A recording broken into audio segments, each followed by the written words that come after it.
Hello friends welcome to everyone. तो आम prepare करुचे जोटा कि आमर एसएसबी टीजीटी एग्जाम पाई।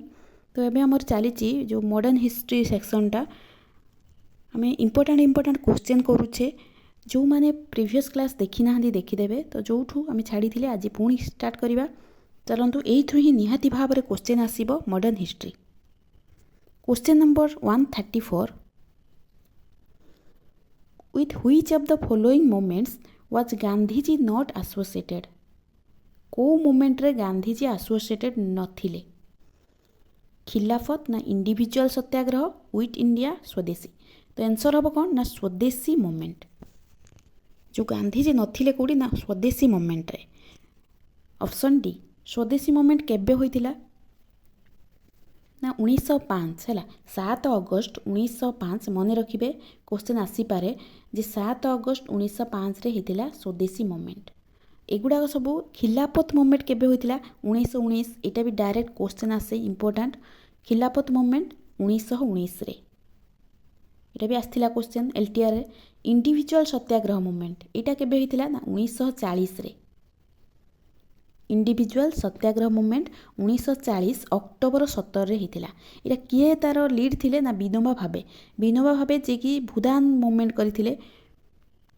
तो यहाँ हूँ इंडिविजुअल सत्याग्रह मूवमेंट। तापर क्विट इंडिया मूवमेंट यहाँ भी इंपोर्टाट एग्जाम रे आसीथिला जोटा कि 8 अगस्त 1942 रे होता भारत छाड़ आंदोलन।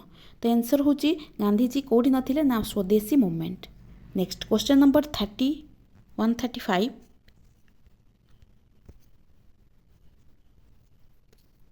The main reason for the boycott of Simon Commission in India was? Simon commission को कहीं बॉयकट करा जायतिला कहीं ना आंसर कौन हम? आंसर हम all the members were English man. जो साइमन कमिशन गठन करा जायतिला से सबू मेंबर जो थिले केते जण ना 7 जण मेंबर थिले। से माने सबू जाक ब्रिटिशर माने थिले आउ इंडियन कहीं भी नथिले। तेणु से कहुला जो गो बैक साइमन है साइमन कमिशन को बॉयकट करा जायतिला। Option B. नेक्स्ट 136 नंबर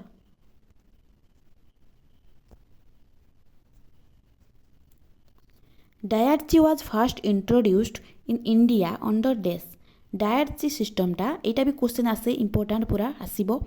डायटजीटा केबे इंट्रोड्यूस्ड होता केबे ना आमर आंसर हूँ मॉन्टेगु चेम्सफोर्ड। यहाँ ऑप्शन सी पचार डायटजी केबे इंट्रोड्यूस होता ना मॉन्टेगु चेम्सफोर्ड। यहाँ केबे कौ ईयर पचार 1919 रे। बहुत इंपोर्टाट जे पचार मॉन्टेगु चेम्सफोर्ड कौ ईयर रे ना 1919 रे आ मोर्ले मिंटो 1909। एग्जाम रे एगुड़ा सब ही आसीथिला एलटीआर। तापर गवर्नमेंट ऑफ इंडिया 1935 आम जानी। साइमन कमिशन प्लान केबे ना 1927 रे गठित होता। तेणु आंसर डायट जेटा केबे आसथिला ना Montagu Chelmsford reforms first आसथिला।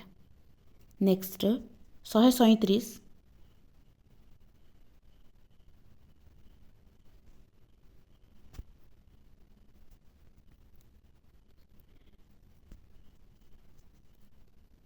Poona pact was signed between? Poona pact कहा कहा भितर साइन होती? गांधीजी एटा आम जानी। पूना पैक्ट हूँ पुणे होता। गांधीजी आउ जड़े किए ना आमर आंबेडकर।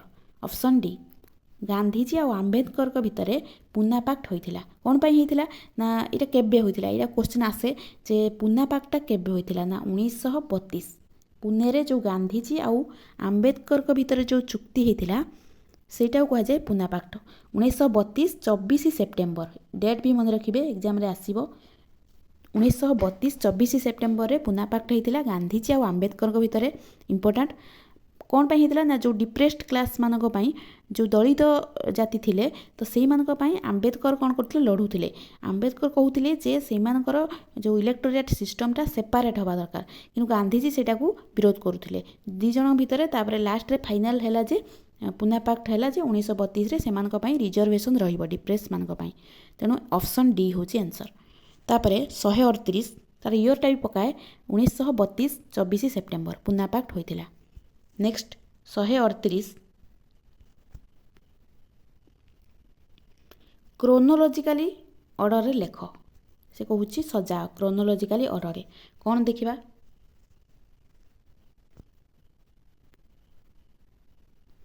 फास्ट देखिए सिविल डिसओबिडियंस मूवमेंट। सिविल डिसओबिडियंस मूवमेंट केबे होइथिला ना हमर जोटा एटा कोन कहै जाय ना आईन अमान्य आंदोलन ताकू 1930 मार्च 12 रे मार्च 12 1930 एटा भी ईयर पचारि थाए सब बेले आसे एटा क्वेश्चनटा बा दांडी मार्च ताकू कह जाय सिविल डिसओबिडियंस मूवमेंट बा सल्ट सत्याग्रह बा दांडी मार्च ताकू कह जाय क्वेश्चन डायरेक्ट पूरा एटा आसे मार्च 12 1930। तापरे इंडिविजुअल सत्याग्रह केबे होइथिला कहिथिली पूर्वटा जोटा कि 1940 रे हिथिला इंडिविजुअल सत्याग्रह 1940 कौ ईयर डेट अक्टोबर 17 रे। तापरे क्विट इंडिया 8 अगस्त 1942 आमे जानि छथि एटा 1942 रे। क्रिप्स मिशन 1942 एटा होची 8 अगस्त जोटा क्विट इंडिया टा आ क्रिप्स मिशन टा होची केबे ना हमरो एटा 8 एटा होची मार्च रे हिथिला क्रिप्स मिशन। तेनु आंसर कोन हबो फास्ट वन टा आसियो सिविल 1930 रे तापरे 2 नंबर 1940 रे तापरे 4 नंबर 1942 जोटा कि मार्च रे हिथिला तापरे जाई कि क्विट इंडिया हिथिला अगस्त रे। तेनु ऑप्शन ए हबो आंसर मने रखिबे ईयर गुडा को खाली डायरेक्ट मने रखि देबे जो सिविल डिसओबिडियंस टा 1942 सॉरी 1930 मार्च 12 आईन अमान्य जोटा इंडिविजुअल सत्याग्रह टा होची 1940 अक्टोबर 17 क्विट इंडिया 8 अगस्त 1942 एवढा डायरेक्ट क्वेश्चन ही आसीबो इंपोर्टेंट। तापरे क्रिप्स मिशन 1942 मार्च रे। Next 139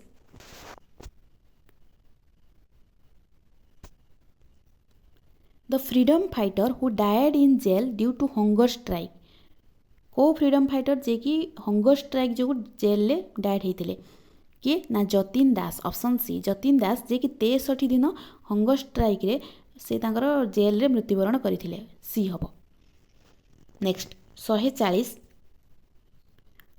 who of the following said Mahatma Gandhi like fleeting phantom raises dust but not the level किए कहिथिले एटा महात्मा गांधी को एटा किए कहिथिले जे like fleeting phantom not sorry fleeting phantom raises dust but not the level माने जो सी जो महात्मा गांधी जो डिस्क्रिमिनेशन करूथले सेथिबाई ताको किए कहिथिले आंबेडकर कहिथिले पीआर आंबेडकर एमिति कहिथिले जे fleeting phantom raises dust but not the level माने जोटा कि से होचंती इक्वल करि पारुना डिस्क्रिमिनेट करूचंती सेटा को से कहिथिले। तापरे 141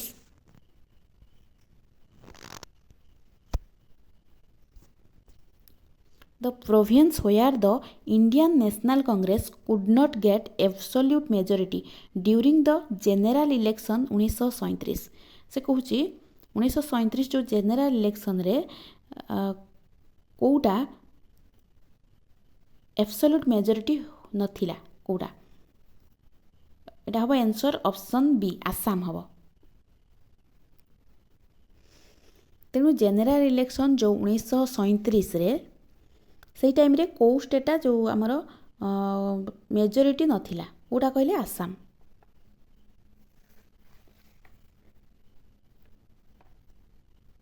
next question 142 in which chronological order the following events takes place है तो 141 जाना तो 142 टा इंपोर्टेंट है कोटा क्रोनोलॉजिकल आम सजेबा चौरी चोरा आम समस्ते जानी 1922 4 फेब्रुआरी 1922 बेले बेले 5 फेब्रुआरी भी थाए तेणु यहाँ जानले तापर है 1922 जालियानवाला बाग यहाँ भी क्वेश्चन आसे एप्रिल 13 1919 रावलाट केबे 1919 यहाँ एप्रिल 6 रे है तापरे चंपारण 1917 तेणु आम फास्ट कोटा नबा 1917 आसी फास्ट 4 कोटी अच्छी ऑप्शन सी हम आंसर। फास्ट है चंपारण 1917 पूरा डायरेक्ट पचार चंपारण आंदोलन केबे होइतिला 1917 रे कोठी होइतिला आमे जानिछंती बिहार रे होइतिला एटा गांधीजी को फास्ट जोटा कि मूवमेंट बा सत्याग्रह ऑप्शन सी फास्ट होची जो चंपारण 1917 रे एटा एग्जाम रे आसीबो।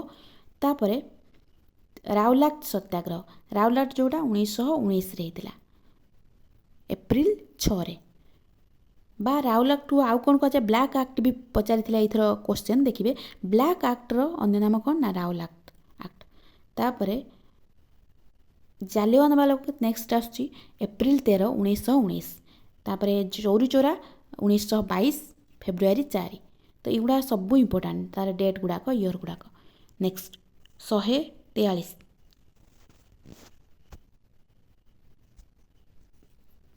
The historic Dandi march is associated with Dandi march आम जानी पढ़ी आसिले जोटा कि भायोलेसन ऑफ सल्ट सत्याग्रह ताको सल्ट सत्याग्रह भी कहुए से सल्ट ही दांडी मार्च होता केबे होता 1930 एप्रिल सॉरी मार्च 12 1930 किंतु सरी एप्रिल 6 1930 तेणु दांडी मार्च तार अन्य नाम हूँ भायोलेसन सल्ट सत्याग्रह होता कहुए जो सिविल डिसओबिडियंस मूवमेंट भी कहुए इंपोर्टाट बहुत यहाँ सब एग्जाम आसता है दांडी मार्च केबे होता ना 1930 मार्च 12 तापर 144 who among the following decided to launch the independence party on 16 December 1922 16 December 1922 रे किए जो डिसाइड करथिले जे इंडिपेंडेंट पार्टी किए ना आंसर कौन हम ना मदन मोहन मालवीय आउ जड़े मोतीलाल नेहरू ये दी जन 2 4 हम ऑप्शन डी ये 1922 रे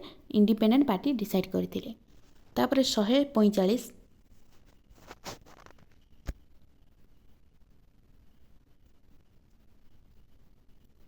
Which of the following statements are true about the Simon Commission? Simon Commission low Kota true. It was appointed to inquiry into the working of the 1919 Act. एटा ठीक अच्छी जो 1919 रो रिव्यू करिया पाई से भी अपॉइंट होइथिले तापरे 2 रो it was headed by sir John Simon ये सर जॉन साइमन थिले तापर it recommended a federal form of government एटा भी ठीक अच्छे एटा फेडरल फॉर्म ऑफ गवर्नमेंट द्वारा recommended it was opposed by the Indian leader एटा इंडियन लीडर मानक द्वारा अपोज करा जायथिला साइमन कमिशन को तो आम पूर्व परीक्षा पढ़ी आसिले आ गोटे पचार साइमन कमिशन केबे स्टार्ट होता ना 1927 बहुत इंपोर्टाट है तेणु यार आंसर हूँ all of the above option D हम आ साइमन कमिशन 1927 होता जब पचार इंडिया को केबे आसला ना 1928 बहुत इंपोर्टाट है साइमन कमिशनटा भी पचारे क्वेश्चन तो आज ये नेक्स्ट क्लास आम आउ कि क्वेश्चन करवा धन्यवाद तो नेक्स्ट आम मॉडर्न हिस्ट्री सारिबा तापर ज्योग्राफी करवा क्वेश्चन धन्यवाद।